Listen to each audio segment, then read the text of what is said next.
Wake Up Carolina on the iCorridor Talk Network. We have in December of 2016, there were less than 1,000 remaining Pearl Harbor survivors all over this great nation. Don Ralph is with us, and he is one of the people, one of the less than 1,000 people in America today that survived at Pearl Harbor. He is our vet that we want to honor today. Welcome to you, sir, and from the bottom of my heart, and I mean this in the most sincere fashion, thank you, thank you, thank you for what you and your entire generation to afford the opportunities that so many of us have enjoyed. I am humbled, and I mean that sincerely, for you to be here and for us to recognize you in the way we are. Thank you, and I appreciate it more than you know. If you don't mind, go back to Pearl Harbor. I mean, I don't want you to paint a picture, but what sticks out in your mind being a survivor, one of the fewer than 1,000? Well, of course, I was 19 years old. I enlisted in the Army, regular Army, before the war at Fort Knox, Kentucky, and was sworn in on the 4th day of July, 1940. Back in those days, they didn't have basic training centers, so you got your training from the unit that you were assigned to. And when I went to the recruiting office to be enlisted, it says I got 2 vacancies, one in Philippines and one in Hawaii, both in the medical department. So I enlisted in the medical department and went to Hawaii, and got there in October 1940, and then, of course, the Japanese attacked in December 7th, 1941. But I was, of course, back then the medics sent me through all the training: ambulance driver, dental technician, x-ray technician, laboratory. And then, of course, you had to pull your duty in emergency rooms, treating various injuries and that kind of thing. But I was an x-ray technician December 7th when the Japs hit, but they assigned me to drive an ambulance that day. So I went out on the flight line and picked up people and give them a first aid and then brought them into the hospital and that kind of thing. Mr. Ralph, when did you realize how important that day was to the rest of the world? I mean, obviously you're a young person. You're trying to do what you can to take care of friends and associates. Was it later in life when it dawned on you the enormous impact that day had on not just America's history, but the world's history? No, I think that, first of all, when the Japs first started there, people say they weren't scared. I was scared to death. I don't mind telling you. My throat was dry. I couldn't talk. I couldn't do anything. But that old first sergeant said, I'm going to sign you to teams, and he told me to drive the ambulance and to go out there and pick people up and give them first aid. And I'm not going to go into the morbid part of it. But anyway, once I got out there and saw these guys, what you've been trained for, the fear left you. You didn't think about getting killed yourself anymore. It was taking care of those people. And my best friend that I had breakfast with there at the hospital that morning, an hour later, was cut half in two with a machine gun from the airplanes.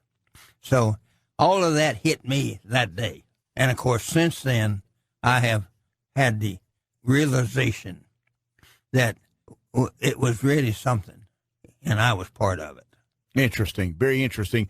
What about that made you a better person? I mean, having been there, what about being a part of surviving that moment when so many others did not? You were talking about you were in the radio business for a period of time years ago. Yep. How did that, not necessarily that day, but that encompassing experience, how did it prepare you for the rest of your life? How did it make you look at life in a different way? Well, it made you realize just what a wonderful country we have and how many people gave their life to keep it what it is.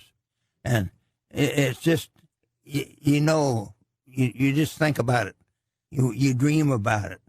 You see poor people right now. I'm 95 years old. Wow. And, you do the math. I was at Pearl Harbor in 1941. But I see people nowadays, as a result of the war, that are in a lot worse shape than I am, a lot younger than I am. And that impresses me. Do you ever talk to the others that survived? You're a member of a Pearl Harbor Survivors Association. You're actually the South Carolina State chairman of that association. Do you interact and communicate with these other survivors? We did until a couple of years ago. We resolved the organization of the Pearl Harbor Survivors Association because there wasn't enough people left to support it. But yes, we had regular meetings and met different places and exchanged stories and all that kind of thing, you know. You've seen a lot of political turmoil. You've seen a lot of military conflict in your life. We talk a lot of politics on this show, and people have a lot of different opinions. They come from a lot of different places, and we try to respect all of those opinions. Does it bother you, some of the disagreements America has, or has it always been a part of allowing people to have opinions and speak freely those opinions? Well, I don't want to take their opinion away from them, but I sure don't agree with a bunch of them, you know. I'm not a Democrat and I'm not a Republican. I try to vote for the individual. But anyway, I had a top secret clearance after the war and was in Office of Information at Numbered Air Force Headquarters. So I know a lot of things. For instance, in 1960s, Powers was shot down by the Russians. We had, I can talk about it now, but we had releases in the safe there. If the airplane quits or whatever, we didn't have anything about it if he got shot down because we didn't think the Russians had a gun that would go that high. But that kind of thing. So I've had a little experience along that line, and have to sit there and listen to the colonel tell somebody, well, an unnamed source at Westover Field said so and so. Gotcha. That's very interesting. I want to tell you once again, we've got a hard break in about a minute. I want to tell you thank you from the bottom of my heart. You've been a blessing to us. I hope you've been a blessing to our listeners. And don't ever think that people my age don't appreciate what people your age did to afford us the ability to live one of the most unbelievable existences in the history of man. Thank you. I just want to say I think I'm the only Pearl Harbor survivor in Florence, Lee, Sumter, and Clarendon County, but I'm not sure of that. Well, you're going to hang around with us 10 more years at least, right? I hope so. Thank you very much. We appreciate you, appreciate your time, and most importantly, appreciate your service to this great country. Very good. Appreciate it. Thank you very much. We'll take a break. We'll be back after the break. Wake Up Carolina on the iCorridor Talk Network.